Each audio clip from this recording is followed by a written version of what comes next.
Gnocchi ripieni. Prepariamoli insieme, vi svelo tutti i segreti per farli venire perfetti. Iniziamo.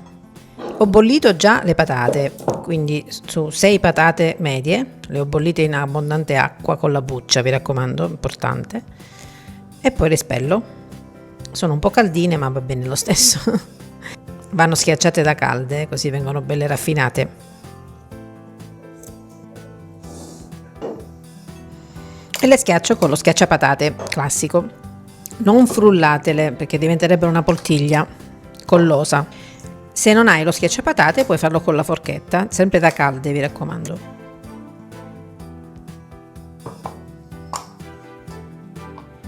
Ed ora che le ho schiacciate tutte le peso. Sono 600 g di patate più o meno. Pesiamo la farina. Iniziamo con 200 g di farina. Io uso farina zero.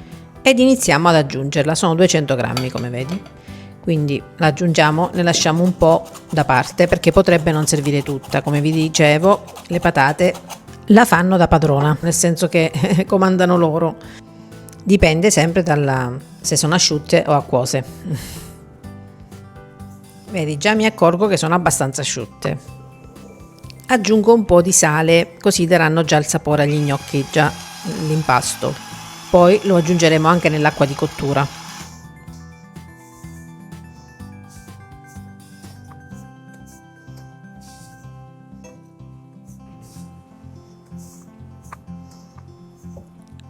Aggiungo il resto della farina, quindi 200 grammi ci sono andati tutti su 600 grammi di patate. Un'altra cosa importante, non lavorare troppo gli gnocchi. Il tempo che si assorbe la farina e va bene, sempre per il discorso che diventano poi collosi. Ci siamo, vedi? È morbida, non appiccicosa.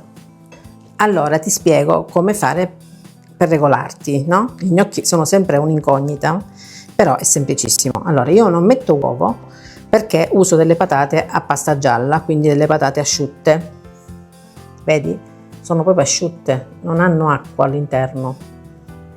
Quando le bolli tu te ne accorgi. Se buttano troppa acqua, quando le schiacci, allora riceverebbero troppa farina e verrebbero duri. In quel caso, quando sono acquose, bisogna mettere o un tuorlo o un uovo intero, in modo che aggiungiamo meno farina. Li faccio da quando ero piccolissima. Già a 9 anni io facevo gnocchi. Grazie alla mia nonna che me le ha insegnate e poi mia mamma ha continuato, e quindi una passione da piccola per la pasta, per tutto, soprattutto gli gnocchi. Amo molto fare gnocchi e mangiarli. Stendo l'impasto aiutandomi con la farina e con il mattarello. Non tantissimo, deve essere abbastanza alto come spessore.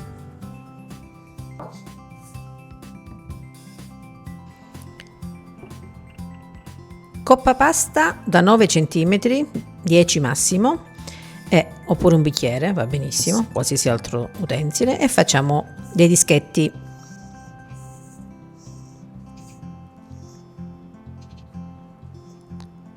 Naturalmente l'impasto che avanza va rimpastato leggermente e va utilizzato. Li facciamo con prosciutto cotto e stracchino o stracciatella o altro formaggio di tuo gusto.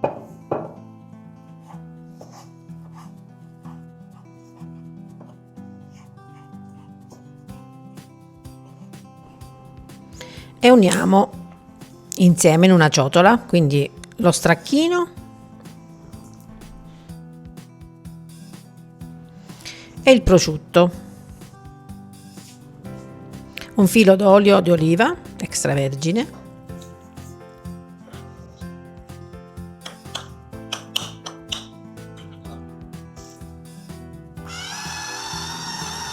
e un po' di pepe nero.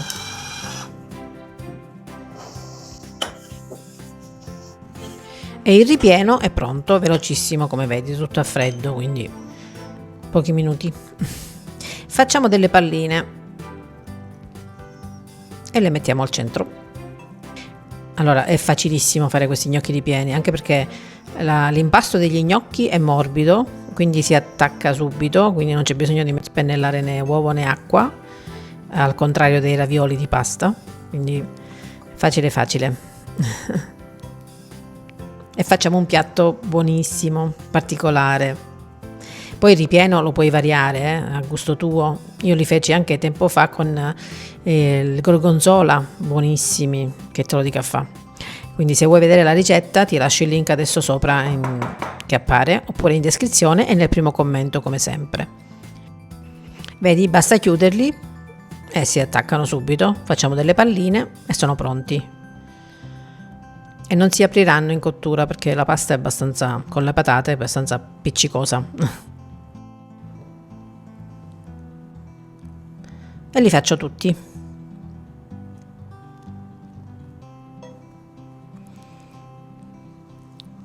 Delle palline golose come me.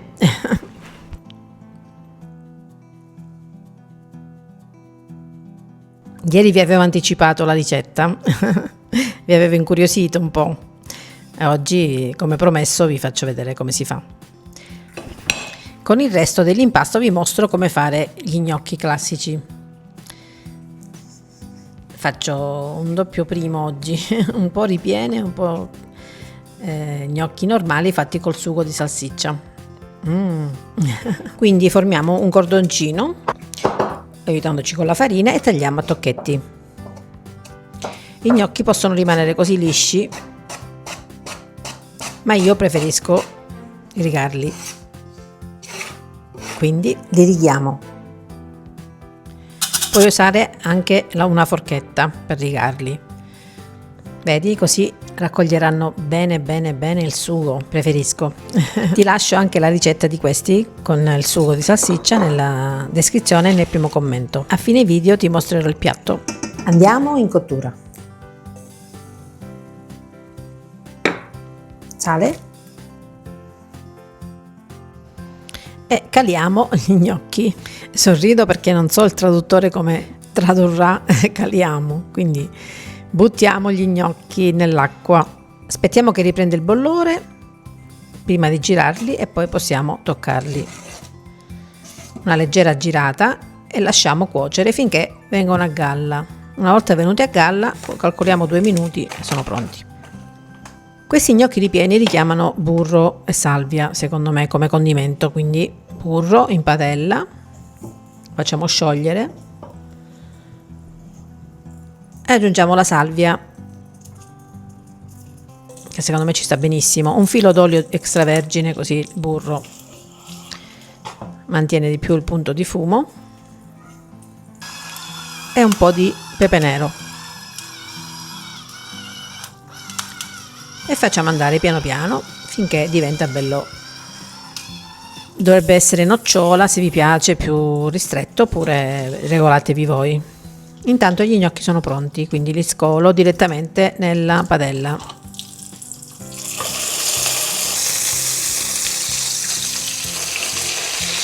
E qui il matrimonio perfetto. Sono rimasti belli, vedi? Senza uovo. Un po' di stracchino comincia ad uscire, quindi si formerà una cremina. Aggiungo anche il formaggio grana grattugiato o parmigiano e andiamo a tavola. Tutti a tavola. E in piatto.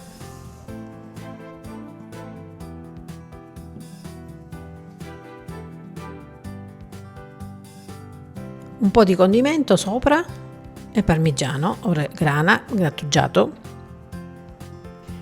pepe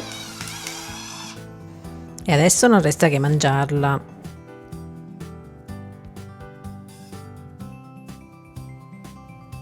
Gnocchi ripieni.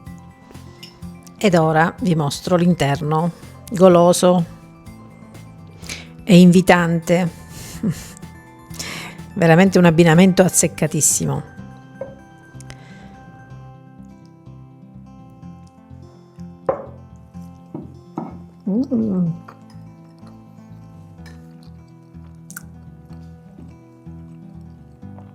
buonissimi, rifateli,